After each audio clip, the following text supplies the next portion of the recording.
Here are the #1 exercises for every major muscle group. The simple movements that actually build real size and strength. Biceps barbell curl. Most people chase big arms by curling whatever weight feels easy to move, but they never stop to think about what their biceps actually respond to. The barbell curl changes everything because it forces the muscle to work the way it was built to move. Your biceps have two heads, the long head that shapes the outside of your arm and the short head that fills out the inside. And this single movement trains both with enough tension to spark real growth. The fixed bar is what makes it so powerful. With dumbbells, every rep demands stabilization, and the body loves to cheat by involving forearms and shoulders. But with a barbell, your grip is locked, the path is consistent, and every ounce of energy travels straight into your biceps. That's why progressive overload is easier here than almost anywhere else. You can add weight slowly, control the rep perfectly, and push the muscle harder week after week. But the real magic is isolation. When the bar moves in one clean line, it becomes almost impossible to hide form mistakes. If your torso swings, you'll feel it instantly. If your elbows drift forward, the tension drops. Fix those habits. Keep your core tight, elbows glued to your sides, and let the weight move only through your biceps. And suddenly, the muscle lights up in a way most lifters never experience. Master that technique and the barbell curl stops being just another curl. It becomes one of the most effective arm-building tools you'll ever use. Triceps, skull crushers. When people try to build bigger arms, they usually go straight to cable pushdowns and never realize they're barely challenging the muscle that actually matters most. The triceps make up the majority of your arm size, and if they're not trained with real tension, your arms will always look smaller than they could. Skull crushers fix that instantly because they load the triceps in a way almost no other exercise can. The EZ bar is the key. Its angled grip keeps your wrists aligned so you can focus purely on driving through the elbows. As you lower the bar behind your head, the long head of the triceps gets stretched deeper than it ever does with standard presses or extensions. That deep stretch is exactly what forces new growth, the kind that adds real density to the back of your arms and changes how they look in every position. But what makes skull crushers brutally effective is the amount of isolation they create. You're lying down, fully supported, which means there's zero room for momentum. No leaning, no swinging, no cheating. Every rep exposes your form immediately. If your elbows drift outward, you lose tension. If you shorten the range, you miss the part that actually builds size. Keep your elbows tight, control the lowering phase, and let the triceps do all the work. That's when the exercise truly clicks. Once you feel that clean stretch and hard lockout, you understand why skull crushers dominate almost every other tricep movement. They turn the triceps from an afterthought into a real strength and size builder. Chest incline press. A lot of lifters spend years piling weight onto the flat bench and still wonder why their chest looks flat near the collarbone. The truth is that most people undertrain the upper pecs, the part of the chest that creates that lifted, powerful shape. The incline press fixes that immediately by shifting the tension to the fibers that actually change how your chest looks from the front and from the side. Setting the bench at a 30 to 45-degree angle puts your upper chest in the perfect line of pull. Whether you use dumbbells, a barbell, or a machine, the incline forces those stubborn fibers to do the hard work instead of letting the shoulders take over like they do on the flat bench. Dumbbells give you a deeper stretch and freedom of motion, while barbells allow you to overload with more weight. Both options hit the muscle in a way the flat bench simply doesn't. The incline press also solves a hidden problem most lifters never notice: weak upper pecs that disrupt pressing mechanics. When that area is underdeveloped, your shoulders dominate every push, which not only slows chest growth, but also limits strength across all your pressing movements. As the upper pecs get stronger, your bench becomes more stable, your shoulders stop overworking, and your entire pressing chain feels smoother. Mastering the incline press is one of the simplest ways to make your chest look fuller and more athletic. It's not just a variation, it's the missing piece in most people's training. Calves. Standing calf raise. Calves are one of the most frustrating muscles to grow because they're used to working all day. Every step you take trains them at a low level, which means normal efforts in the gym barely make a dent. That's why so many people think they have bad genetics, when the real issue is simple. They're not training their calves with enough weight, enough range, or enough control. The standing calf raise fixes all of that by putting the muscle through a full stretch and a powerful contraction under real resistance. The standing position targets both major calf muscles, the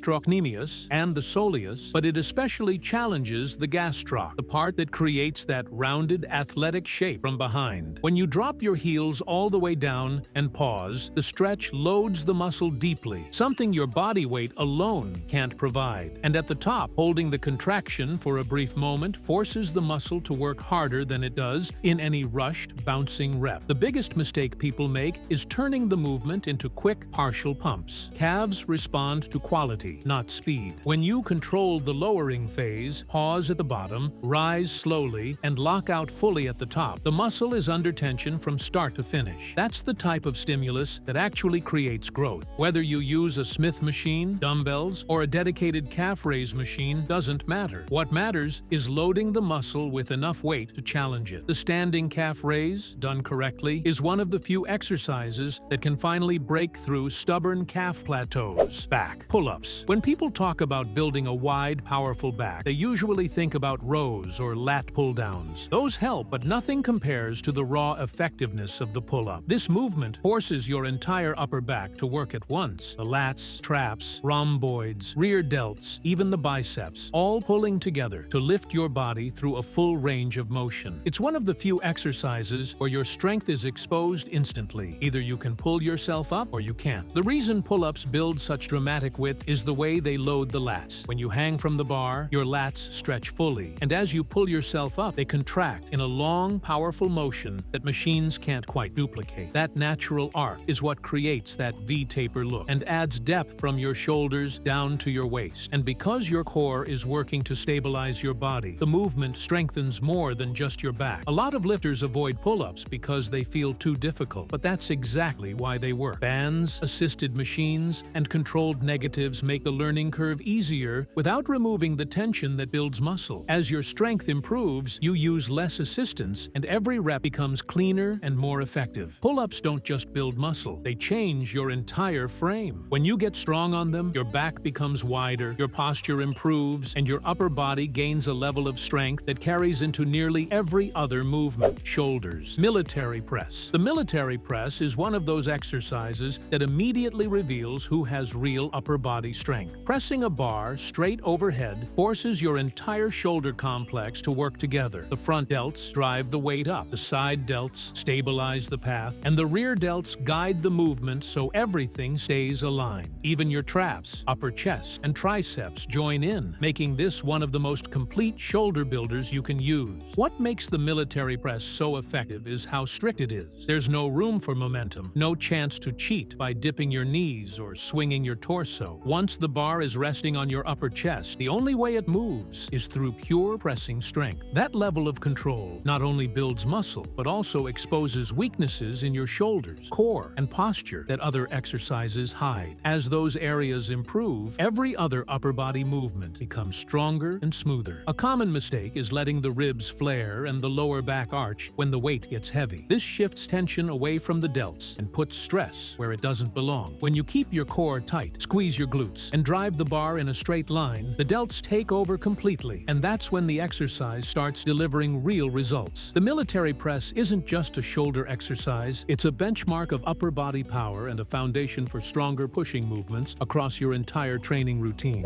Hamstrings. Romanian deadlift. Most people train legs without giving much attention to the hamstrings, even though they play a huge role in strength, mobility, and injury prevention. Weak hamstrings are one of the main reasons people experience tight hips, unstable knees, and lower back discomfort. The Romanian deadlift fixes that by stretching and loading the hamstrings in a way no curl or machine can replicate. As you hinge backward with a slight bend in the knees, the hamstrings are pulled into a deep, controlled stretch under heavy tension. This loaded stretch is one of the strongest triggers for muscle growth, which is why RDLS are so effective for building both size and strength. At the top of the movement, the glutes and hamstrings contract together, training the entire posterior chain, the muscles responsible for explosive power, stable hips, and a balanced lower body. Where most people go wrong is turning the RDL into a squat. When the knees bend too much or the torso stays too upright, the tension shifts away from the hamstrings and the movement loses its purpose. Keeping the knees soft, pushing the hips back, and letting the bar travel close to your body ensures the hamstrings take a full load. When done correctly, you'll feel the stretch instantly and know know the muscle is working. The RDL is one of those exercises that doesn't look complicated but delivers massive results. Stronger hamstrings mean better athletic performance, safer lifts, and a more powerful lower body overall. Glutes. Hip thrust. The glutes are the strongest muscles in your lower body, yet most people never train them in the position where they're actually capable of producing the most force. That's why squats and deadlifts alone rarely build the kind of glute size and power people expect. The hip thrust changes that instantly by loading the glutes hardest at the exact point where they're strongest, the top of the movement. When you drive your hips upward and squeeze at lockout, the glutes contract with a level of intensity that other lifts simply can't match. This peak tension is what stimulates growth and improves hip function, posture, and overall athletic power. A controlled 1-second squeeze at the top amplifies the effect even more, forcing the muscle to work through a full contraction instead of relying on momentum. The biggest mistake people make is rushing the rep. Quick thrusts remove the tension that builds muscle and turn the exercise into a partial range movement. When you lower the weight slowly, keep your shins vertical, and pause at the top, the glutes take over completely, and the difference in activation is immediate. Hip thrusts don't just build a stronger backside, they support nearly every lower body movement you perform. Better glute strength improves squats, deadlifts, sprinting speed, and even reduces strain on the lower back. It's one of the most efficient ways to build both power and aesthetics. Quadriceps. Squat. The squat is often called the king of leg exercises, and for good reason. It challenges your entire lower body at once, with the quads driving you out of the bottom while the glutes, hamstrings, and core stabilize every inch of the movement. This combination of muscle activation creates a level of full-body engagement that machines simply can't match, which is why the squat builds strength that carries into almost everything you do. As you descend, the quads work through a deep range of motion, loading the muscle fibers in a way that stimulates serious growth. When you rise back up, the entire kinetic chain has to fire together, turning the squat into a coordinated display of strength rather than an isolated leg movement. That's also why squats create a stronger hormonal response. More muscles working means greater overall stimulation and faster progress. But the squat's effectiveness depends almost entirely on form. If your heels lift, if your chest collapses forward, or if your knees cave inward, the tension shifts away from the quads, and the movement becomes less efficient. When you keep your heels planted, your chest tall, and your knees aligned with your toes, the quads take the full load, and the exercise becomes both safer and more productive. Squats don't just build big legs, they build a stronger, more capable body. Mastering them sets the foundation for strength that benefits every other lift in your routine.